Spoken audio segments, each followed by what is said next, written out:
Mummy ఒక మంచి మాట చెప్పగండి ఈరోజు. చెప్పన్నా చెప్తా. ఇక మనకు ఒక ఫ్రెండ్సే ఉంటారు, ఎక్కడైనా కలిసిన వాళ్ళే ఉంటారు.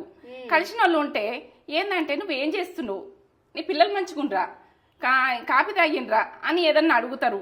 ఇక మనం చాయ్ తాగిండ్రా అని అడుగుతారు, ఏదన్నా కావచ్చు.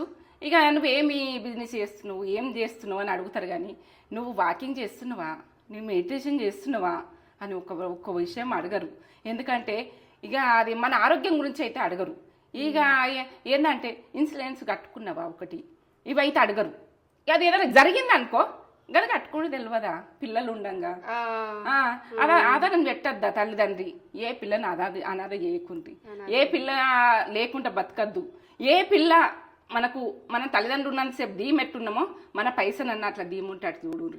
ఎప్పుడు కొడుక మనము ఇప్పుడు చదువులని ఇవ్వని అవ్వని ఆడికి అవుతుంది జీవితాలు. అలా అదొకటి కట్టుకొని ఉంచుకోండి. అది కట్టుకొని ఉంచుకున్నారంటే మన జీవితంలో మనకు పిల్లలు ఇడిసబెట్టిపోయినా కానీ వాళ్ళు బత్తరు అన్నది ఒకటి వస్తుంది. వాళ్ళకి చేతి జాపరు, ఎవరు కూడా కారు, మన దగ్గరకు రారు. మనను ఏంటంటే మన పిల్లలకు ఎవరు పట్టించుకోరు. ఇక మనము ఒక్కొక్క హాస్పిటల్ చూస్తున్నాం. కొరిపనంతో ఉండంగా మనము పోతాం అనుకో, అయ్యో నన్ను ఒక్క రోజు బతికిస్తే మంచిగా ఉండు దేవుని కోరుకుంటారు. ఒక రోజుకు ఒక సంవత్సరం అనుకుంటారు. ఇక ఇన్సూరెన్స్ కట్టుకున్నాను అనుకో, ఆ పైసలు లేకున్నా కానీ ఒక టైంలో ఇన్సూరెన్స్ అన్నది మీకు హెల్త్ ఇన్సూరెన్స్ మీకు మేలు చేస్తుంది, మీకు సపోర్ట్ చేస్తుంది, ఎలా తీస్తారు. నేను ఆ పొజిషను ఎందుకంటే అందరు చూసుకుంటూ వస్తున్నా కాబట్టి ఇది మీకు చెప్తున్నా. ప్రతి అమ్మాయికి అబ్బాయికి ఆ ముందు ఆలోచన ఉండండి. సంపాదన వెనకకి వేస్తామంటే కుదరదు. సంవత్సరానికి గింతనో 6 నెలలకు గింతనో కట్టి అలాకి ఆధారం ఉంచుండ్రి. ఎందుకంటే మంచి కోటీశ్వర్లు ఉంటారు, ఎంత ఉంటారు, వాళ్ళకి ఆరోగ్యం ఉంటుంది, వాళ్ళకి ఎన్నో కోరికలు ఉంటాయి. ఇప్పుడు హాస్పిటల్ ఉన్న మనిషికి మాత్రం ఏ కోరికలు ఉండవు. నేను ఒక రోజు బతికినా, 2 రోజులు బతికినా, సంవత్సరం బతికినా నా పిల్లలకు దీం కావాలి అనేది ఒకటి ఆలోచన ఉంటుంది. ఇది అయితే బాగా నచ్చుతుంది అనుకుంటున్నా. ఈ మాట ప్రతి ఒక్కరికి నచ్చుతుంది. ఎందుకంటే అందులో పోతే ఒక నరకం వెలిగిస్తుండ్రు హాస్పిటల్లో.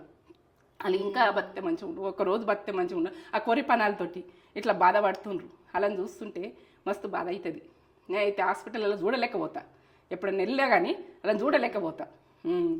ఇదైతే మీ పిల్లలకు ఆధారం ఇన్సూరెన్స్ కట్టుకుని ప్రతి ఒక్కరు కట్టుకొని లైఫ్ ఇన్సూరెన్స్ కట్టుకొని మీకు కూడా పైసలు లేకుండా ట్రీట్మెంట్ జరుగుతుంది. ఇది విషయం. మనకు బీమా జీవిత బీమా అయితే కట్టుర్రి. ఎందుకంటే ప్రతి పిల్లలకు అవసరం, బాగా అవసరం. ఇది మాట నచ్చుతుంది అనుకుంటున్నా. ఇది మీకు లైక్ కామెంట్ ఇవ్వండి. ఈ మాటకైతే ఈ మాట నాకు ఏంటంటే చెప్పాలి, ప్రతి ఇంటికి చెప్పాలన్నది, ప్రతి ఇంట్లోకి చెప్పాలన్నట్టు ఒక